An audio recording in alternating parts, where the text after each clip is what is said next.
Hello students, स्वागत है आपका मेरे चैनल में। आज मैं आपको बिल्डिंग मटेरियल्स के मोस्ट इंपॉर्टेंट एमसीक्यू करवाऊंगा। चलिए स्टार्ट करते हैं आज का lecture. Question number 1, the excessive amount of expansion due to unsound cement is usually related to. Unsound cement के कारण सीमेंट में जो अत्यधिक मात्रा में एक्सपेंशन होता है, अत्यधिक मात्रा में जो फैलाव होता है, वो किससे संबंधित है वो यहाँ बताना है। तो इसका जो आंसर है वो हो जाएगा मैग्नीशिया हो जाएगा। तो ए ऑप्शन यहाँ पर करेक्ट हो जाएगा। Question number 2, which of the following oxide is in the lowest in ordinary Portland cement. निम्नलिखित में से कौन सा ऑक्साइड ऑर्डिनरी पोर्टलैंड सीमेंट में कम मात्रा में पाया जाता है, कम होता है, वो यहाँ बताना है। तो इसका आंसर हो जाएगा, इन 4 ऑप्शन दिए हुए, इन 4 ऑप्शन में से इसका आंसर हो जाएगा सोडा पोटास हो जाएगा। सी ऑप्शन यहाँ पर करेक्ट हो जाएगा। Question number 3, normally when ordinary Portland cement hydrates. सामान्यतः जब ऑर्डिनरी पोर्टलैंड सीमेंट हाइड्रेट्स होती है तब उसमें क्या होता है वो यहाँ बताना है। तो उसमें से हीट इवॉल्व्स होती है। तो इसका जो करेक्ट आंसर है वो क्या हो जाएगा, हीट इवॉल्व्स हो जाएगा, क्योंकि जिसमें से क्या होती है, हीट निकलती है। तो बी ऑप्शन यहाँ करेक्ट हो जाएगा। Question number 4, the time elapsed between the moment water is added to the ordinary Portland cement and the time when the cement completely loses its plasticity and can resist certain definite pressure is termed as। तो इसको क्या बोलते हैं, उसको final setting time बोलते हैं। तो इसका करेक्ट आंसर हो जाएगा फाइनल सेटिंग टाइम हो जाएगा। बी ऑप्शन यहाँ करेक्ट हो जाएगा। Question number 5, in cements generally the increase in strength during a period of 14 days to 28 days is primary to. Cement में सामान्यतः 14 दिन से 28 दिन में 14 दिन से 28 दिन में जो पीरियड में समयांतराल में जो स्ट्रेंथ होती है उसकी इंक्रीज होती है, वो प्रारंभिक किसके कारण होती है वो हमको यहाँ बताना है। तो इसका जो आंसर है वो हो जाएगा C3S हो जाएगा। सी ऑप्शन यहाँ करेक्ट हो जाएगा। Question number 6, what is the size of the cube to test compressive strength of cement. Compressive strength of cement के टेस्ट में जो क्यूब का यूज किया जाता है उसका साइज क्या होता है यहाँ बताना है हमको। तो उसका साइज होता है 70.6 mm होता है। ये ऑप्शन यहाँ करेक्ट हो जाएगा। इसका आंसर हो जाएगा 70.6 mm। Question number 7, flash set of ordinary Portland cement paste is. Ordinary Portland cement का जो पेस्ट होता है उसका त्वरित जमना वो क्या कहलाता है होता है। तो इसमें का जो ऑप्शन है वो क्या हो जाएगा, प्री मैच्योर हार्डनिंग हो जाएगा। ये ऑप्शन यहाँ करेक्ट हो जाएगा। Question number 8, hydration of cement is due to chemical action of water with. Cement का हाइड्रेशन किसके कारण होता है यहाँ बताना है हमको।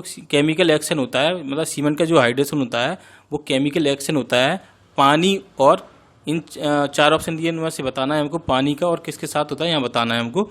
तो यहाँ इस 4 ऑप्शन दिए हैं। तो ये ऑप्शन पहला ऑप्शन दिया tri calcium silicate and die calcium silicate. तो ये ऑप्शन भी यहाँ सही हो जाएगा।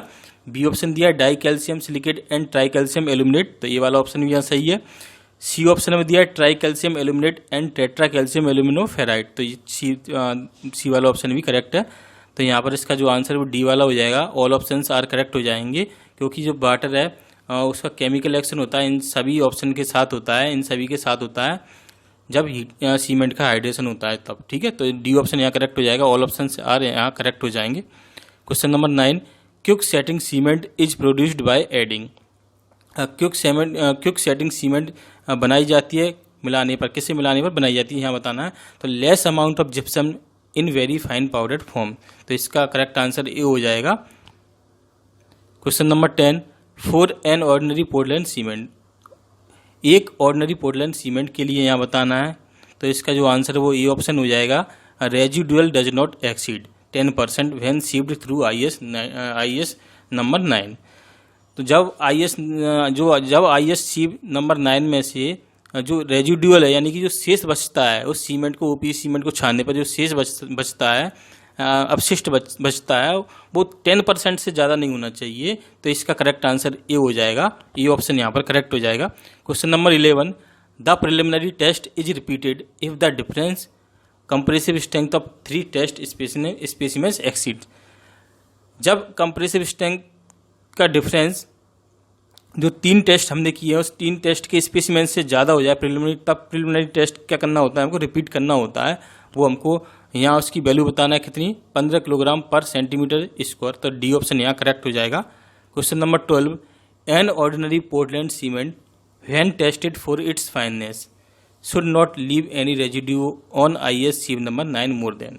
यहाँ भी हमको वही बताना है कि जब OPC सीमेंट को हम टेस्ट करते हैं, उसकी फाइनेंस टेस्ट करते हैं, तब जो IS नंबर की जो सीव है, सीव नंबर 9 है, उसमें जो रेजिड्यू बचता है, रेजिड्यू मतलब शेष बचता है, अपशिष्ट बचता है, वो उसकी वैल्यू कितने से परसेंट से ज़्यादा नहीं होनी चाहिए, वो 10% से ज़्यादा नहीं होनी चाहिए। तो बी ऑप्शन यहाँ करेक्ट हो जाएगा, 10% इसका आंसर हो जाएगा। Question number 13, the rapid hardening Portland cement is obtained by. तो रैपिड हार्डनिंग पोर्टलैंड सीमेंट प्राप्त की जाती है, किसके द्वारा प्राप्त की जाती है, यहाँ बताना है हमको।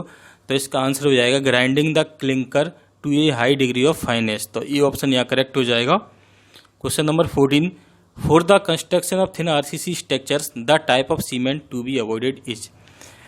थिन RCC स्ट्रक्चर के कंस्ट्रक्शन में, यानी कि जो पतले RCC स्ट्रक्चर हैं उनके कंस्ट्रक्शन में जो सीमेंट का प्रकार यूज किया जाता है, मतलब कौन सा प्रकार है सीमेंट का, उसे अवॉइड करते हैं हम, उसे यूज नहीं करते। तो यहाँ हमें आंसर बताना है, इसका आंसर क्या होगा। तो इसका आंसर हो जाएगा ब्लास्ट फर्नेस सिलेक्ट सीमेंट हो जाएगा। डी ऑप्शन यहाँ करेक्ट हो जाएगा। Question number 15, air permeability test of cement is conducted to find the. तो सीमेंट का जो एयर परमेबिलिटी टेस्ट होता है उसे कंडक्ट करते हैं, यानी कि उसे हम टेस्ट करते हैं। तो क्या प्राप्त करने के लिए हम उसे टेस्ट करते हैं, एयर परमेबिलिटी टेस्ट। तो एयर परमेबिलिटी टेस्ट हम फाइननेस को ज्ञात करने के लिए करते हैं। तो यहाँ डी ऑप्शन यहाँ करेक्ट हो जाएगा, इसका आंसर हो जाएगा fineness. Question number 16, the approximate ratio of strength of cement concrete at 3 months to that at 28 days of curing age. तो यहाँ पर अप्रोक्सीमेट रेशो बताना है स्ट्रेंथ ऑफ सीमेंट कॉन्क्रीट का 3 महीने का और 28 दिन की क्यूरिंग का हमको यहाँ अप्रोक्सीमेट रेशो बताना है कितना होता है। तो इसका आंसर हो जाएगा 1.15 हो जाएगा। ये ऑप्शन यहाँ करेक्ट हो जाएगा। Question number 17, the insoluble residue in cement should be. तो सीमेंट में अघुलनशील रेजिड्यू, अघुलनशील जो अपशिष्ट है, जो शेष पदार्थ है, वो कितने से ज़्यादा नहीं होना चाहिए, वो कितना होना चाहिए वो यहाँ बताना है। तो इसका आंसर हो जाएगा लेस देन 1.5%। तो डी ऑप्शन यहाँ करेक्ट हो जाएगा। Question number 18, slows down the chemical reaction of hydration. तो यहाँ पर हमको फिल करना है, स्लोज से पहले जो दिया है स्पेस वहाँ फिल करना है हमको। तो क्या पूछ रहा है यहाँ पर, slows down the chemical reaction of hydration. तो किसके कारण, रिटार्डर। तो retarder slows down the chemical reaction of hydration, यानी कि रिटार्डर क्या मंदक क्या काम करता है, जो केमिकल रिएक्शन हो रही है हाइड्रेशन की उसे क्या कर देता है, ये कम कर देता है, डाउन कर देता है। तो ये ऑप्शन यहाँ करेक्ट हो जाएगा, इसका आंसर रिटार्डर हो जाएगा। Question number 19, the initial setting time of cement as specified in the Indian standards is. तो इंडियन स्टैंडर्ड यानी कि जो IS कोड है उसमें सीमेंट का इनिशियल सेटिंग टाइम है वो स्पेसिफाइड किया गया है। कितना किया गया है, 30 मिनट से ज़्यादा किया गया है, यानी कि 30 मिनट से ज़्यादा होना चाहिए इनिशियल सेटिंग टाइम, यानी कि 30 मिनट से कम नहीं होना चाहिए। ठीक है, तो इसका आंसर क्या हो जाएगा, मोर देन 30 मिनट्स, यानी कि ग्रेटर देन 30 मिनट्स। तो ये ऑप्शन यहाँ पर करेक्ट हो जाएगा। Question number 20, what is the height of Le Chatelier split cylinder.